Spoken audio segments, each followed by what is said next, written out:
राम राम राम राम राम राम राम राम राम नारायण नारायण। व्यवहार में साधक ये सावधानी रखे कि कभी किसी अंश में पराया हक न आ जाए, क्योंकि पराया हक लेने से मन अशुद्ध हो जाता है। कहीं नौकरी करें तो जितने पैसे मिलते हैं उससे अधिक काम करें। व्यापार करें तो वस्तु का तोल नाप या गिनती औरों की अपेक्षा ज्यादा भले ही हो जाए पर कम न हो। मजदूर आदि को पैसा दे तो उसके काम के जितने पैसे बनते हों उससे कुछ अधिक पैसे उसे दे। इस तरह व्यवहार करने से मन शुद्ध हो जाता है। मार्मिक बात, ध्यान योग में अर्जुन ने मन की चंचलता को बाधक माना और उसको रोकना वायु को रोकने की तरह असंभव बताया। इस पर भगवान ने मन के निग्रह के लिए अभ्यास और वैराग्य ये दो उपाय बताए। इन दोनों में भी ध्यान योग के लिए अभ्यास मुख्य है। छठे अध्याय का 26वां। वैराग्य ज्ञान योग के लिए विशेष उपयोगी होता है। यद्यपि वैराग्य ध्यान योग में भी सहायक है, तथापि ध्यान योग में राग के रहते हुए भी मन को रोका जा सकता है। अगर यह कहा जाए कि राग के रहते हुए मन नहीं रुकता तो एक आपत्ति आ जाती है। पातंजल योग दर्शन के अनुसार चित्त वृत्तियों का निरोध अभ्यास से ही हो सकता है। अगर उसमें वैराग्य ही कारण हो तो सिद्धियों की प्राप्ति कैसे होगी, जिसका वर्णन पातंजल योग दर्शन के विभूति पाद में किया गया है। तात्पर्य है कि अगर भीतर राग रहते हुए चित्त एकाग्र और निरुद्ध होता है तो उसमें राग के कारण से सिद्धियां प्रकट होती हैं, कल्याण नहीं हो सकता।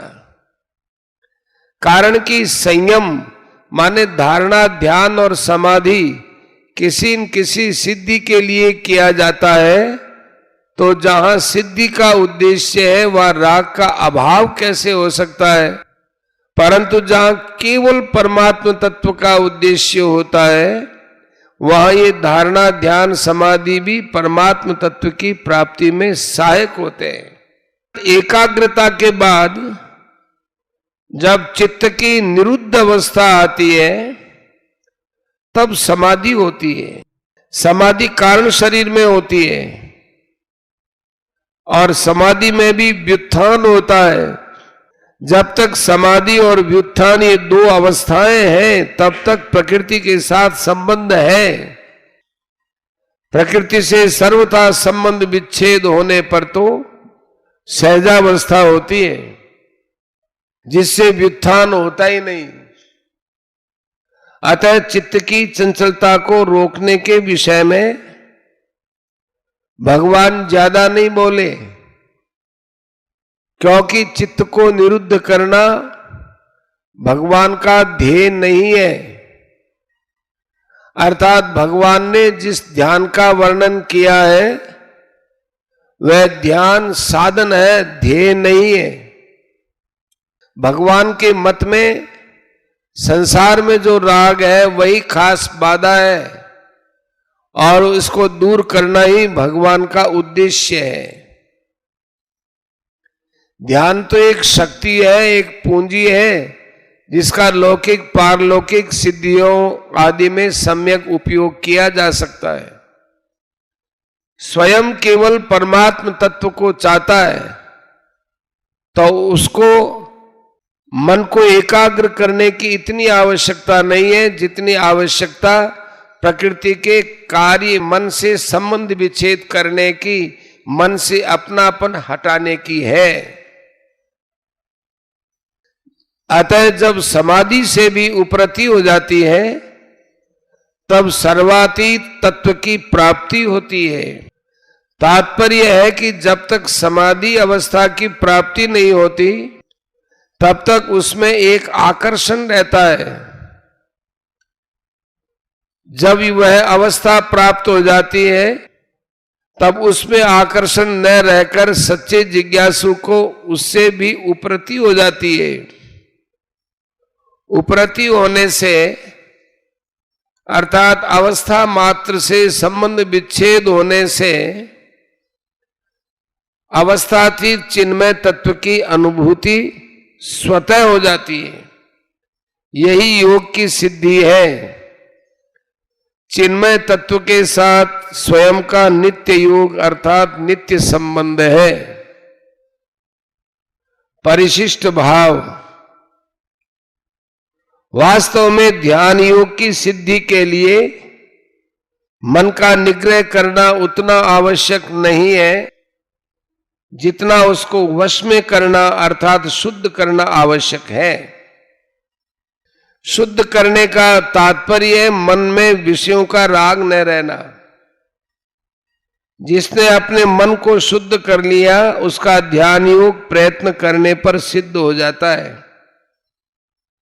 भगवान ने 31वें श्लोक में सर्वभूत स्थितम यो माम भजत्येकत्वमास्थितः पदों से जो बात कही थी उसमें मुख्य बाधा है भगवत बुद्धि न होना।